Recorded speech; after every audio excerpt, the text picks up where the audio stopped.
За Уянбай подкастын хэд нэг шинэ анги өнөөдөр гарч байна. Өнөөдөр 8 сарын 24. Тэгээд өнгөрсөн 7 хоногийнхаа одоо улс төр ба эдийн засгийн тойм их хүрэх гэж байна. За миний хувьд бол өнгөрсөн 7 хоног бас жоохон хөдөө гадаа явсан. Тийм учраас улс төр эдийн засгийн юм дэлхийн ертөнцид ер нь юу болоод байгааг бас нэг сүрхий гүйцэд сонирхож амжаагүй илүү амрах тал руугаа хамаг анхаарлаа хандуулсан. Тэгээд хөдөө гадаач бас нэг тийм интернетээр бол хүссэн хэмжээнд хурдтай орж ирэхгүй болох төр юм үзээд авах сонирхол байхгүй л байсан л та. Тий. За яг хөө гэхдээ хэд хэдэн зүйлийг бол анзааруулах хэрэгтэй байна. Нэгдүгээрт нь улс төрийн хүрээнд дотор өмнө битэрээ ярьжсэн нэг Беларусь нэг сонгуул болоод Лукашенко гэж нэг нөхөр мундаг ялсан гэдээсэн дараа нь эсэргүүцээд хүмүүс байна гэж ярьжсэн тийм ээ. Тэгээд тэр бол нэлийн газар авсан, эсэргүүцэл нь бол нэлийн нэмэгдсэн.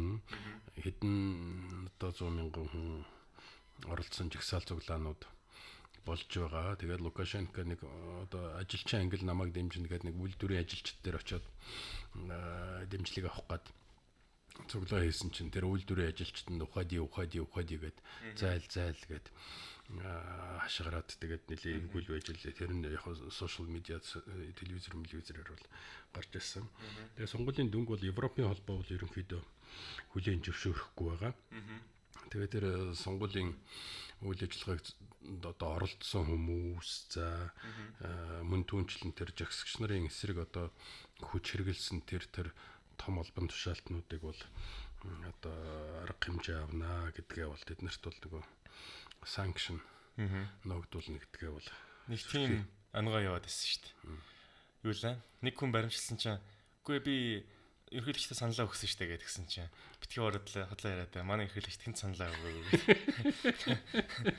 Тийм нэг тиймэрхүү цагдаа нар өөрсдөө тэгээд тэрийг юм ярьж. Тэр Европын холбоо сонгуулийн үр дүн зөвшөөрөхгүй байна гэхлээр одоо яах? Одоо чинь Монголын сонгуулийг хятад зөвшөөрөхгүй байж болох уу? Америк зөвшөөрөхгүй байж болох уу? Ингээ хонлын хувьд бол хинч зөвшөөрөхгүй байж болно. Тэгээд сонгуулийн дүнгээр гарч иж байгаа дараагийн засаг төрөнд болох төр чинь нэг хууль эрх зүйн чадамжгүй ч гэх юм уу юу гэдэг нэр хүндгүүл болчихж байгаа юм. Тэгээ нөгөө төлөлтөй чинь бол ажиллахгүй л гэсэн үг шүү дээ. Беларусын хувьд бол сонгуулийг бол бодлиантуулсан. Одоо саналыг бол луурдсан. Тийм учраас сонгуулийн дүнг хүлээн зөвшөөрөхгүй. Тэгээд тэр сонгуулийн одоо хороонд ажиллаж байсан хүмүүс тэр жигсагч нарын эсрэг арга хэмжээ авч байсан тэр цагдаагийн удирдлагуудыг бүгдийг нэрсийг гаргаж хагаад ийм хүмүүст хариу арга хэмжээ авна шүү гэж хэлсэн. Тэгэхээр тэр хүмүүсийг одоо яа Европын орнуудаар зорчуулахгүй аялагт нь зөвшөөрөхгүй хэрвээ хүрээд ирэх юм бол тэр доор нь барьж авна. Тэдний өмч хөрөг нь Европын холбоомолбонтч байд юм эсвэл нэг банк мөнгөөр гэлдээ юмсан байдаг бол тэр мөнгөдийн зарцаах марцаах энэ төр гэдэг ингээд янз янзын арга хэмжээнүүд бол байдаг л да. За Оросын тал бол энийг бол бас анхааралтай ажиглаа. Тэгээд одоо шаардлагатай бол дэмжлэг үзүүлнэ гэсэн тийм яриа бол тэр Лукашенкогийн талд дэмжлэг үзүүлнэ гэсэн одоо зарим нэгэн мэдээлэлүүд бол гарч ирсэн. Тэгээд Оросд бол ер нь 8 сар дандаа нэг юм болдیں۔ Нэг юм болохгүй л бол Орос биш болчиход одоо миний мэдгээр 90 хэд оноос л анхны тэр нөгөө төрийн эргэлт 8 сард гарснаас хойш дандаа нэг юм болдог. Тэгээ энэ 8 сард бас нэг юм боллоо. Тэр нь юу юм бэ гэхээр бол Оросын одоо энэ Путинийг эсэргүүцдэг одоо шүүмжилдэг гол одоо сөрөг хүчний тэргүүн Алексей Навальный гэж хүн байд. Тэгээ энэ нөхөр Новосибирск Томскоор явж одоо нэг орон нутгийн сонгуул утгахгүй л шүү дээ. 9 сард болох юм. Тэрийн бэлтгэл ажлыг хангаж яваад буцах замдаа биеийг муудаад онгоцон Омскт зогсоод садаад тэгээд эмнэлэг твтээд өргүүлсэн. Тэгээд гол шуган юу байсан бэ гэхээр бол Навальныг бол хордуулсан байна.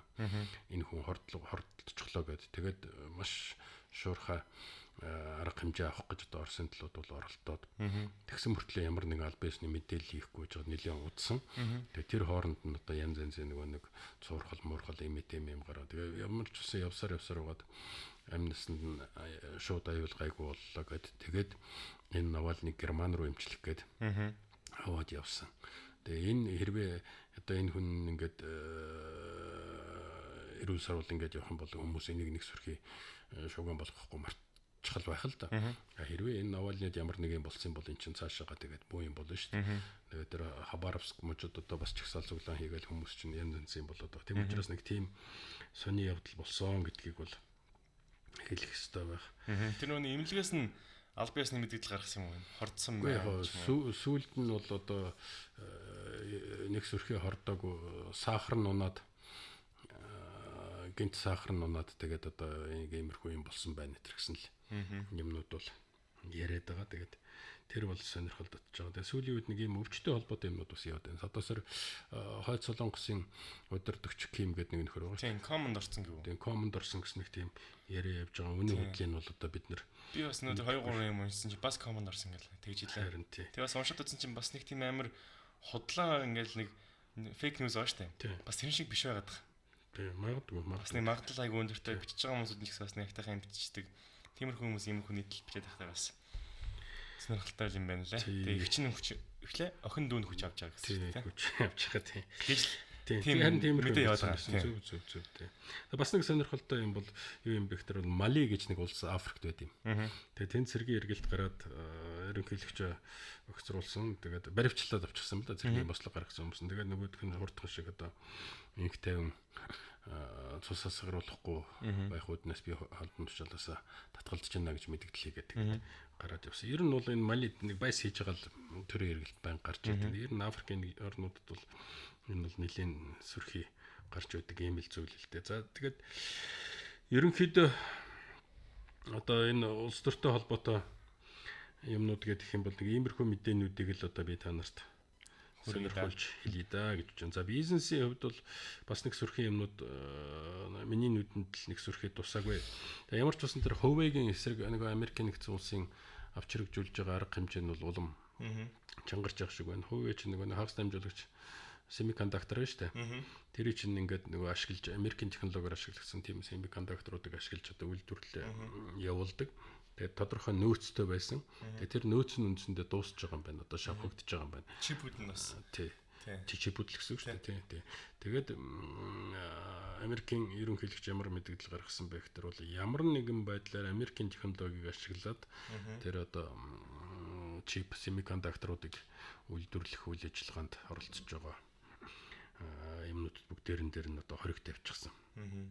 Тэгээ энэ бол одоо Huawei-гийн эсрэг ер нь маш хүчтэй цохилт болно гэсэн нэг иймэрхүү юмнууд явж байна лээ. Ямар ч үсэн энийг бол сонсоод энийг нэг ажиглаад байж хахад бол зүгээр ах. Тэгээд би элтээр бас ярьсан одоо дахиад давтаад хэлэхэд бол одоо бол энэ орчин үеийн дан гэдэг чинь нэг буу зэвсэг бариад илтгэхээсээ илүү ийм одоо гибрид гэж яриад байгаа. Олон юмны нийлсэн мэдээллийн дан, валютын дан, түүхийн эдийн дан, ус цагуурын дан, за тэгээд технологийн дан, патентын дан гэсэн ийм олон юмар ингээд явж байгаа байхгүй. Тийм учраас тэр нөгөө нэг тэр гибрид одоо тэр юмны чинь нэг чиглэлийн дотор явж байна гэдгийг л хэлж. Бас тэр нөгөө нэг технологийн компаниудын хувьцаа айгүй өсөж байна гинэ. За. Тэгээд ер нь хараад байсан чинь бүгдээрээ л дандаа нэмэхтэй. Дандаа л дээшлээ явж байгаа. Amazon $3,000 хүрчлээ. Одоо тэр нэг Tesla чинь 6 сарын гэдэг чинь 2 сарын өмнө яг энэ үед штэ. $900 болоод 1000 хураалцтай бүгдээ яа анхны хэстэй бараг л 1000 та гэл явжсэн байхгүй юу? Одоо $2,000. Айн тий. Хувьцаа. Apple чинь $2 триллион гараад авчихсан. Тий, ань тэглээ. Тэгээ би Apple-ийн хувьцааг авсан. Жохон. Тэр чинь нэг бас нэг 6 сар үед авсан шүү дээ. 6 сард энэ үеэр. Тэгсэн чинь 30% буцаалтад. Оо зориутой. Тэгээ одоо би $100 хийлэхэд бол 130 та болсон гэсэн үг шүү дээ. Тий.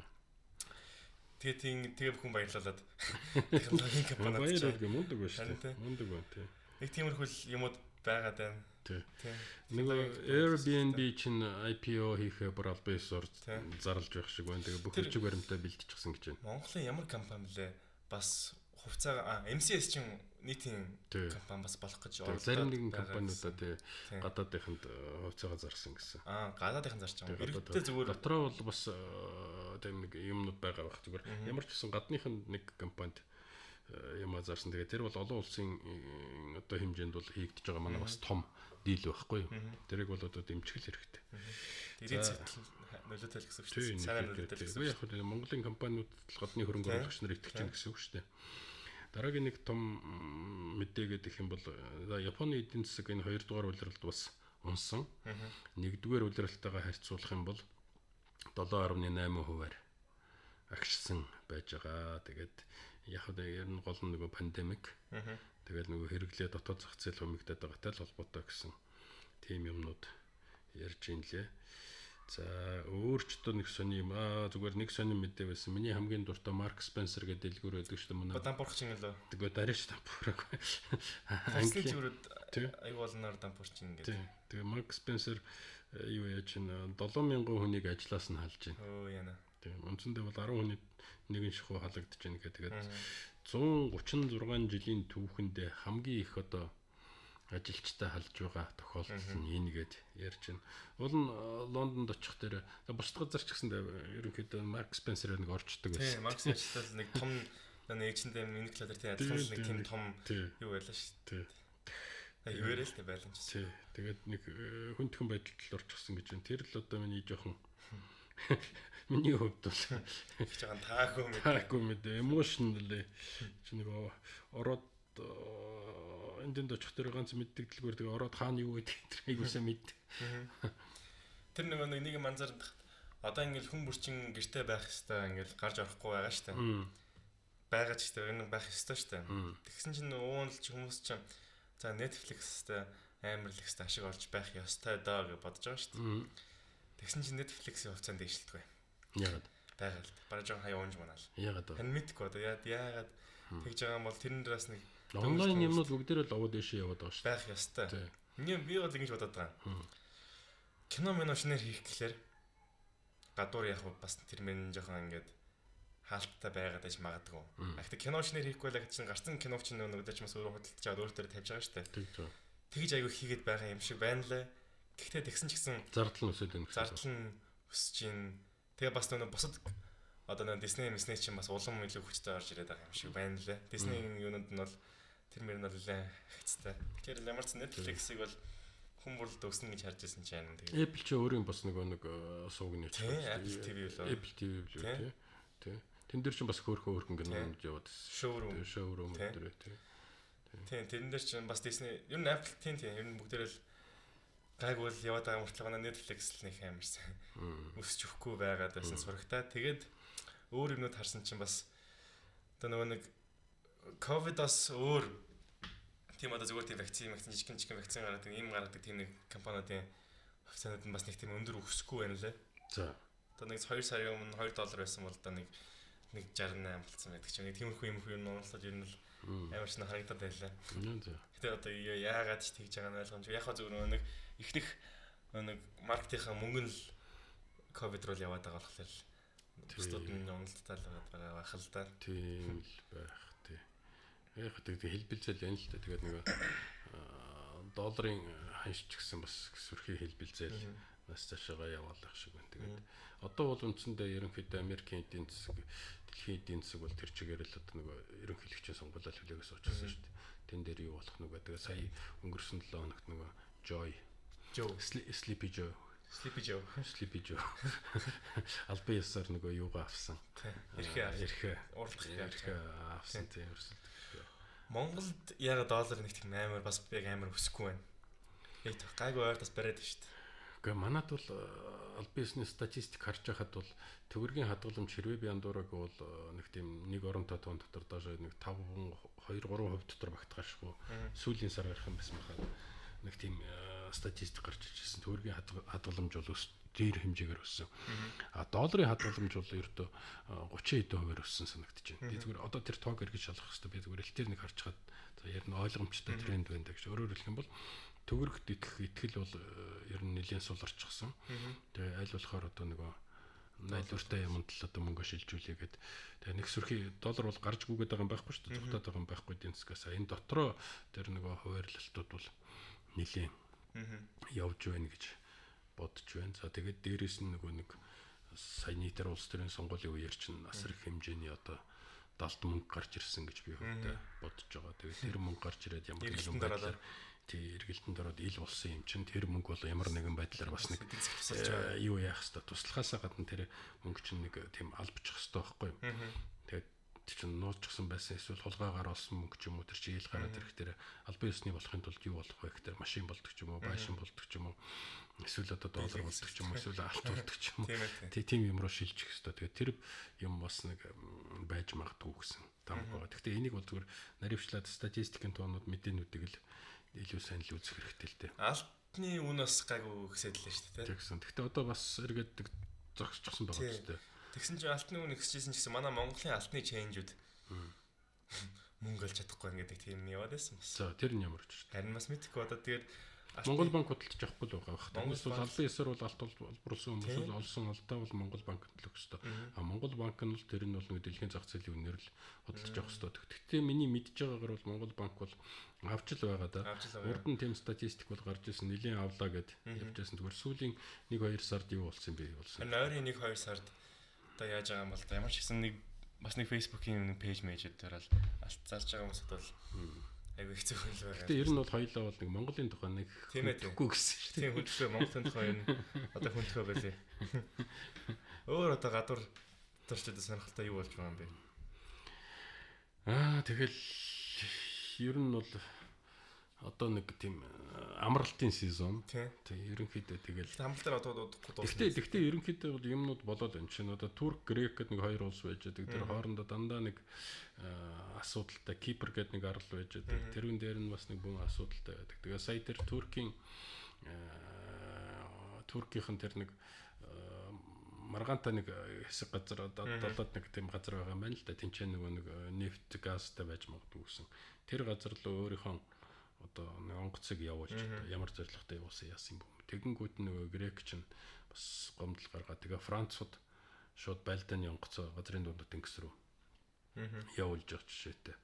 Тэгээ нэг тийм нэг одоо нэг төгшүүртэй байдлыг л эн тэнд ингээд ердөө байлгаал байна л да. Нэг тийм намжаад нэг сэтгэл амарч байгаа юм байхгүй. Хаа сайгвал харахад бол заавал нэг тийм төгшүүртэй Европын тэр газрын дунд тэнгисийн хавцаа ч гэсэн төгшүүртэй юмнуу. За тэр Бейрутийн үйл явдлыг эднэр санаж байгаа. Сая тэр Сирд бас дахиад нэг дэлбэрэлт боллоо. За тэгээ сая Сомалид гэсэн баха Магадиш бас нэг сүрхий дэлбэрэлт болсон. Тэгээ тэр чин тэр хавийн нэг бүс нутгууд нэг ингээд одоо тэр Малид ингээд нэг цэргийн эргэлт гарчиж байгаад манай Аз руу ороод ирэх тэр чин хятад хоёр юм бас тэр юм чин бас байгаад байгаа. Энтхэг дотроо бас нэг янз юмнууд яваад байгаа. Энтхэг Пакистаны асуудал айгу зовлонтой байгаад байгаа. Дээрээс нь сая одоо тэр Таиланд гэдэг улс байгаа ш тэр чинь хаант улс байхгүй юу. Тэгээд их мундаг нэр хүндтэй нэг хаан байжгаад 2-3 жилийн өмнө нас орсон юм. Тэгээ хүүн хаан ширээнд суусан. Тэгээ хаан ширээнд хүүн суугаад одоо нэг сүрхий нэр нь тодроод нэг гавьяа байгуулад байгаа юм. Тэр мэдээ бол нэг сүрхий харагдахгүй байна. Гэхдээ их олон залуучууд удамжинд гарч одоо ардчлалыг шаардсан тийм чагсаал цуглаан хийгээд байгаа юмнууд бол нэлийн сүрхий ажиглагдаад байгаа юм. За Хятад Америкийн худалдааны данг одоо түрүүн битээр зах зугаас нь ярьлаа тэр гибридний данг гэдэг юмнууд нь бол нэлийн сүрхий яваад байгаа. Японы эдийн засаг ингээд жоохон уналттай. Ерөнхийдөө агшаад байгаа. Хойд Солонгос дээр одоо тэр нөхөр комонд орчихсон байж байдаг. Тэр одоо юугаар дуусах юм бас юу болж өнгөрөх юм байгаа юм. Бас нөгөө хөрш Солонгос нь хаалтаа бас коронавирусын одоо нэг хаалт гэж ярих юм уу юу юм да. Тэгэл нөгөө нэг тэгэл оройгоо гарч болохгүй малахгүй тийм хүн хаалтууд байгаа шүү дээ. Тэднийг бас арай жоохон чангалаад байна гэж байсан. Корона гэснээс манайх л харин айгу 50 л байх шиг байна. Одоо нэг гараа угаадаг юм чи ер нь 90 багссан бол та тий. Ер нь орж ирэнгүүтэл гараа угаагаад өдөрт 30-40 удаа гараа угаагаад нэг маска зүгэл явдаг. Одоо бол автобусын дотор явж байгаа хүмүүсийг харж байхад ер нь маскгүй явж лах. Олон нийтийн газар маскгүй явж байгаа. За тэгээ гар мараа угаадаг. Тэгээд нөгөө нэг шаардлага тавьдаг юм ч одоо бараг байхгүй болсон. Яг нэг Монголын хууль 3 хоногтой гэдэг нь тэр юм байлгүй. Харин ганц баяртай юм нь юу юм бэ гэхээр бол нөгөө эрүүл мэндийн яам маань өөрх юмт нэг мессеж явуулаад байна. Тэр мессеж ирдэг. Утас руу ганц мессеж ирэнгүүт л эрүүл мэндийн яам. Эрүүл мэндийн яам мессеж ирж байгаа. Тэр нэг одоо ингээл бид нар хүүдэнд дараал ханаа төрдөн штэ. Тэр чинь яагаад тэгдэг вэ гэгээд харсан чинь хүүдэнд хүн ханаалах юм бол арай хол тархдаг гинэ. Өөрийнх нь вирус нь. Одоо би ингээд наталаа гэхэд 100 натахаас үйл арай хол натдаг гэж. За тэр нэг агаар магартаа нэгтрал нь ондоо байдаг байх юм. Тиймээс хүн одоо ингээд хүүтэн Тэгэл амархан юу тасчдаг гэж байгаа байхгүй юу? Ханаад манад. Мм. За тэгээ одоо удахгүй нөгөө өвлөн өвлж ирсэн хүдэрч эхэлнэ. Намар. Хүдэрч эхлэхлээр бас тэгэл хамаад тавих юм уу бас удахгүй. Ганган хүний өхөл хизээ байдгийг мэдгүй чи. Өвлөө. Үгүй хавар намар байдیں۔ Тийм учраас одоо энэ намар энэ ялангуяа та нарын бол хувцаа маш сайн зөв сонгож одоо нэг гангараад байх нь бол 30 дугаар асуудал шүү дээ. Хамгийн гол нь эрүүл байх л асуудал. Тийм учраас хувцаа маш зөв сонгож хэрэгтэй. Хөлөө дулаан байлгах хэрэгтэй. За тэгээд дээрэс нь хоол ундаа бас нэг зохицуулаад тэгээд нойроо бас нэг аваад нойр байхгүй болохтой та нар чинь тэгэл дөрхнө ханиаданд зүгээр маш амархан явчихж байгаа шүү дээ. Дархлаа чинь байхгүй болчихж байгаа. Тийм ээ. Тийм учраас бэлтгэлээсээ хангаарай. Тийм. За тэгээд өнгөрсөн 7 хоног иймэрхүү л мэдээ байх шиг байна. Тэгээд бас өнгөрсөн 7 хоногоос харцангуй бас арай нам жим боллоо гэж та ойлгоод байгаа. Дэлхийд даяар. Тий, дэлхийд даяар юм уу? Эсвэл чи витер айгуу гой нам жим амраад байсан учраас. Тий, бас тэгсэн ч байж болох юм. Тэг бас арай бас нэг гадар нэг интернетээр хог болохоор мэдээ арай багтай байж бас болох юм. За тэгээд энэ ангиугаар ингээд өндөрлж байна. За уян байна төлөвийг сонссон та бүхэндээ баярлалаа. За амжилт хүсье.